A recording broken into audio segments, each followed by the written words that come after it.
Buenos días, mis hermanos. Dios les bendiga. Bienvenidos a Palabras para una vida abundante. Vamos a iniciar en esta mañana leyendo en un texto que encontramos en Proverbios capítulo 3, versículo 27.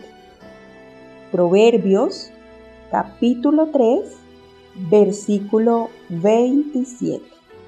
Dice: no te niegues a hacer el bien a quien es debido cuando tuvieres poder para hacerlo, ¿no? Es uno de esos textos directos, un texto contundente. Es como si nos estuviera haciendo un reclamo, ¿no?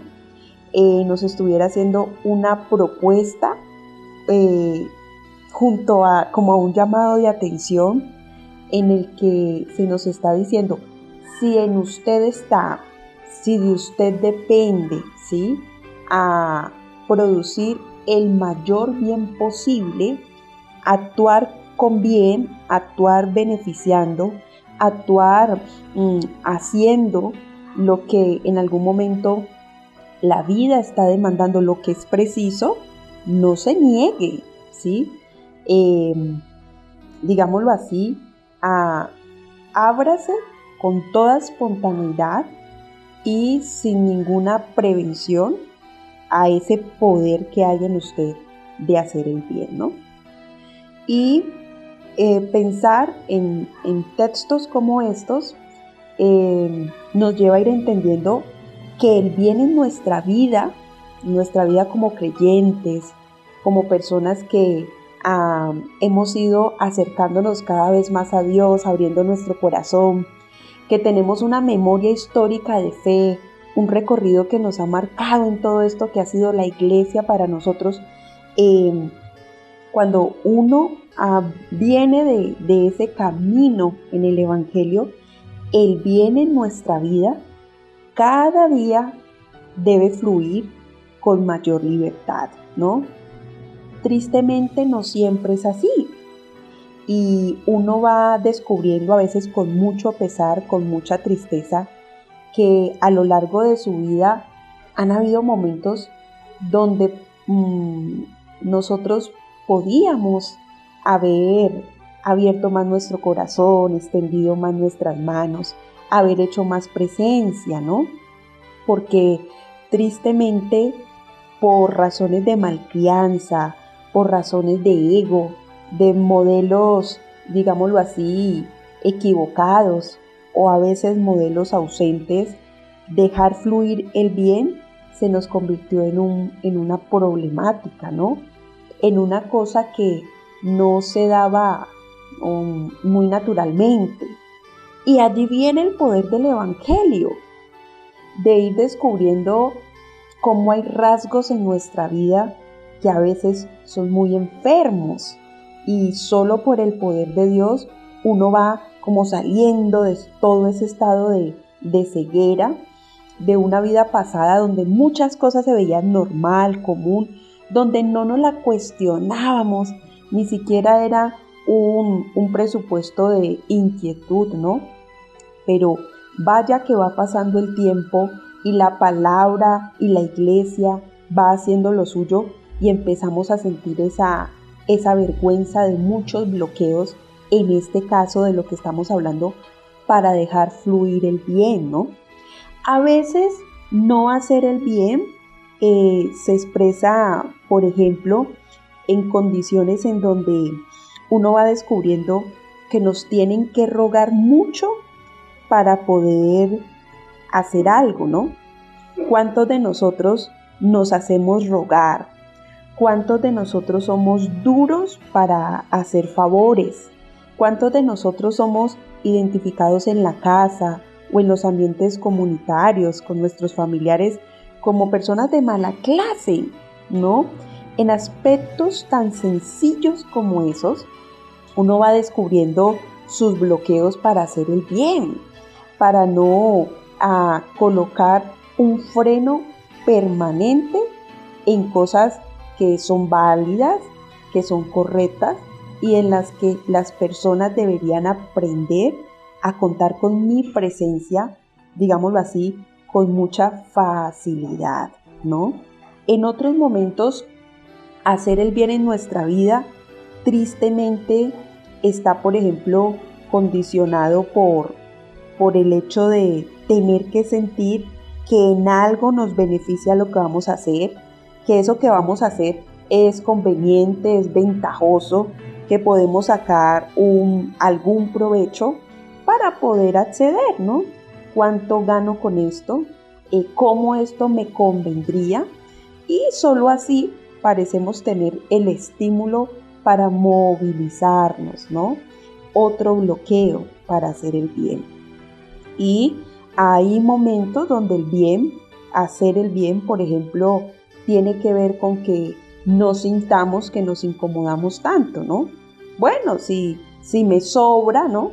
Si algo me sobra, si me sobra tiempo, entre comillas, si me sobra dinero, entre comillas, si me sobran ganas, si me sobra buen ánimo, buen genio, ¿no? Hasta podría, ¿no? Podría hacer algo. Pero cuando lo que se me pide demanda de mí, de alguna manera, recortar el tiempo de mi, digámoslo así, de mi provecho personal, recortar el tiempo de mis beneficios, recortar el tiempo de mis derechos, recortar el tiempo de dormir más, ¿no? De tener más espacio para mi diversión personal, mi placer personal. Entonces parece que allí el bien se nos mete en un territorio en donde ya no estamos dispuestos a dejarlo fluir porque no queremos vernos incomodados, sentirnos incomodados. Y ni decir de esos momentos en los que terminamos haciendo el bien solo por obligación, ¿no? Porque me están vigilando, porque me interesa quedar bien, dar una imagen, me interesa ganarme a una persona en concreto y debo mostrar la mejor cara de mí, ganarme al jefe, ganarme a mis compañeros, ganarme esta relación afectiva, ganarme a esa familia y termino haciendo unos esfuerzos temporales, de hecho fingidos, porque en otras condiciones conmigo no se podría contar, ¿no? Es el caso de muchas familias que a veces terminamos, por ejemplo, viniendo de condiciones en donde al interior de las familias prestar un servicio, ser personas nobles, corteses, no es lo común, no es lo natural, ¿no? Hay condiciones familiares en donde se expresa mucho la burla, la crítica, a veces entre hermanos, de padres a hijos, entre primos, de hijos a padres, de abuelos, ¿no? Y hay entornos muy tóxicos en ese sentido, ¿no? Los de la casa son los que con mucha más crueldad se refieren a los otros, a veces sacando a la luz sus defectos, ¿no? Y entonces uno ve hogares muy afectados porque entre la misma familia no hay un trato caballeroso, no hay un trato donde es fácil contar los unos con los otros, pero eso sí, ¿no? De frente a los de afuera, al mundo externo, a los amigos, al mundo laboral, a los otros vecinos, somos los más atentos, ¿no? Estamos para lo que nos necesiten. Eso llega alguien a nuestra casa y es una atención de primera, ¿sí? Pero no somos capaces de ser compasivos con el hecho de que alguien en la casa, por ejemplo, haya quebrado un plato, ¿no? Eso no se le perdona. Cosas así, cosas por el estilo, que van mostrando que a veces las condiciones más afectadas para hacer el bien son las familiares, porque pareciera que dentro de los entornos familiares a veces el hecho de conocernos de toda la vida nos da la sensación de sentir que tenemos derecho a comportarnos de cualquier manera con los demás, a darles un trato de cualquier forma, cuando es allí donde se debería expresar el mayor respeto y la mayor dignidad por el otro. Una atención de primera, una atención de lujo, todo el tiempo dignificando las vidas, estar prestos a todo el tiempo hacer lo que el hogar demanda, lo que pide, a contribuir, a ser parte de un trabajo en donde todos nos servimos y nos tenemos válidamente los unos para los otros. En ese sentido, mis hermanos, qué especial es ese texto, ¿no? No te niegues a hacer el bien a quien es debido, si en tus manos está el poder para hacerlo, ¿no? Los cristianos vamos saliendo de todo ese bloqueo, de todas esas resistencias para no fluir con libertad, para hacernos de rogar, ¿no? Para que nos presionen para que algo podamos hacer, para que podamos ver la necesidad, para que podamos ofrecernos ante un servicio. No, es un aspecto en el que el Señor nos va transformando. Y por eso, en relación a eso, me encanta ir descubriendo que, por ejemplo, aspectos como la sabiduría, ¿no?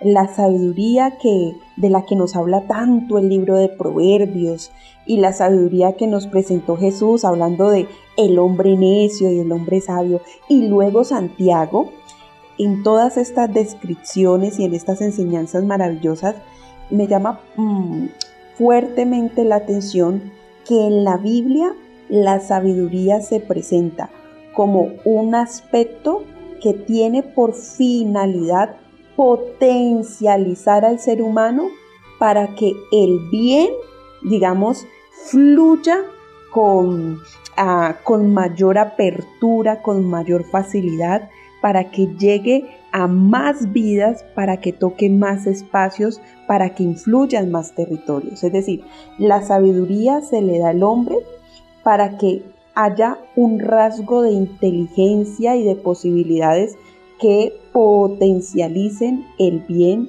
al 1000 por 1000, digámoslo así. Ese es el sentido de la sabiduría. Según estos textos de la Biblia, la sabiduría no se entrega para que una persona se encierre más en sí misma, para que una persona sea más soberbia, pretenciosa, para que una persona consiga más privilegios o beneficios a título personal, sino que la sabiduría que viene del cielo, como dice Santiago en el capítulo 3, del verso 13 en adelante, es una sabiduría con unos aspectos potencializados para hacer el bien, ¿sí? ¿En qué estamos, en dónde estamos en términos de la sabiduría que viene de Dios y que nos ha potencializado para hacer el bien? Miren lo que dice Santiago. Santiago, vamos a buscar en el capítulo 3, versículo 13. ¿Quién es sabio y entendido entre vosotros? ¿Dónde está? Póngase en pie el que considera que tiene unos rasgos que definen en él la sabiduría. Entonces luego Santiago responde, bueno, el que es sabio es una persona que por la buena conducta, ¿sí?, muestra sus obras en sabia mansedumbre, ¿no? Vean ustedes que aquí la sabiduría viene a ser un rasgo práctico, ¿no? La sabiduría es algo que se evidencia, que obra, que actúa, que es buena, recta, justa, activa. Y el objetivo por excelencia es el prójimo, ¿no? Es la idea. La sabiduría que proviene de Dios está pensada para enriquecer nuestras relaciones, es decir, la sabiduría no es abstracta ni ensimismada, no está pensada para hacernos más intelectuales, sino más personas, y más personas en términos de permitir que a partir de nosotros fluya el mayor bien posible, de hecho, en una fuente inagotable que nos nutre, que es Dios, a través de su Hijo Jesucristo. Dice el versículo entonces 17 de Santiago capítulo 3, miren qué descripción tan maravillosa. Pero la sabiduría que es de lo alto es primeramente pura, después pacífica, amable, benigna, llena de misericordia y de buenos frutos, sin incertidumbre ni hipocresía. ¿Cómo están los ambientes en nuestros hogares? ¿Cómo están los ambientes en nuestras comunidades en términos de la expresión de la sabiduría y del bien que unos a otros nos permitimos hacer cada día sin colocar freno, sin colocar resistencia? ¿Sí? Dice que esa sabiduría que viene de lo alto es pura, ¿cierto? No es una sabiduría contaminada, no es una sabiduría que tiene rasgos de avaricia, de viveza, de malicia, no es una sabiduría que está buscando sacar provecho de los demás. También es pacífica, ¿cierto? Nos decía el pastor Jorge, es pacífica porque no está en plan de guerra, es una sabiduría que no está en plan de mostrar poder, de mostrar superioridad. También es amable, porque es una sabiduría que no es despreciativa ni fría, sino que es incluyente. Es una sabiduría que abre los brazos, que abraza, que acoge, ¿no? Que es tierna y por supuesto que es benigna por toda la descripción que se da, por todas estas características juntas. Es benigna porque la sabiduría no usa sus razonamientos, sus lógicas, sus capacidades, sus habilidades para de alguna manera dañar, destruir, para ser injusta, no, todo lo contrario, para proclamar la justicia y vivir en función a los otros con unas relaciones de justicia. Es misericordiosa, esta sabiduría no es ajena al otro, es una sabiduría empática, sensible, interesada por los vínculos, ¿no? Da fruto, sin duda, es decir, que esta sabiduría no es estéril, ¿sí? Deja huella, hace lo que tiene que hacer en donde su presencia está, sin incertidumbre, está basada entonces en la fe en Dios, sin hipocresía, no tiene doblez, no finge, no promete lo que no va a cumplir, no vende una idea falsa, no aparenta, no ofrece lo que no es, no engaña. A eso se refiere de que es una sabiduría sin hipocresía, ¿no? Entonces, como podemos observar en este texto, ¿sí? La sabiduría termina siendo, digámoslo así, un recurso maravilloso que Dios da para potencializarnos en términos de habilidades, de recursos, de capacidades, de formas de pensar, de manera que el bien cada día fluya de una manera más perfecta, más abarcadora, acogedora, más profunda y que pueda nutrir muchas vidas, ¿no? ¡Qué bendición! Poder unir entonces estos dos aspectos y entender que Dios tiene todo perfectamente pensado. Los recursos en Dios están organizados, están aliados, están todos trabajando de manera mancomunada, porque como dice Efesios, nosotros somos criaturas, ¿sí? Hechura de Dios, pensados para toda buena obra. En Efesios 2:10, obrar bien es lo natural, obrar bien es lo que nos acerca a nuestra originalidad, a nuestra esencia. No estamos haciendo nada extraordinario, ¿no? Eso es lo que nos define como seres humanos y como hijos de Dios, como seres que tenemos la imagen de un Dios que ha hecho tanto por nosotros. Vamos entonces a orar. Voy a invitarle para que presente su vida, su hogar, sus entornos comunitarios delante de Dios, y en la medida en que usted vaya descubriendo todos esos estados de afectación, pues usted se va a permitir vivir la libertad que da el Evangelio a través de la palabra de Dios, para que usted se convierta en un ser que hace presencia, con el que se pueda contar válidamente, una persona que pueda bendecir muchas vidas y que las personas sepan que a la hora de recibir todos los frutos y los efectos del bien, somos un referente de parte de Dios. Oremos. Buen Dios y Padre Celestial, te damos gracias por la bendición que nos das de vivir tu palabra como un recurso liberador, sanador, reconfortante, oh Dios.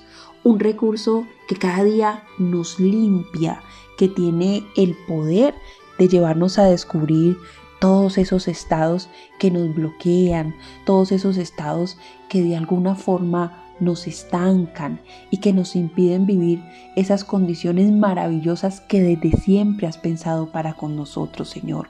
Presentamos nuestros hogares, presentamos, oh Dios, nuestros entornos comunitarios, esas personas de las que nos has rodeado, oh Dios, esos lugares, esos territorios y espacios de los que hacemos parte, porque así tú has querido, Señor, y necesitamos que nos ayudes a hacer presencia, a vivir con toda honestidad, con toda espontaneidad y en los momentos en que corresponda con mucha intencionalidad, oh Dios, todo esto de permitirnos ser un instrumento útil de bendecir muchas vidas, de poder cada día ser personas asequibles, Señor, personas prestas a servir, oh Dios.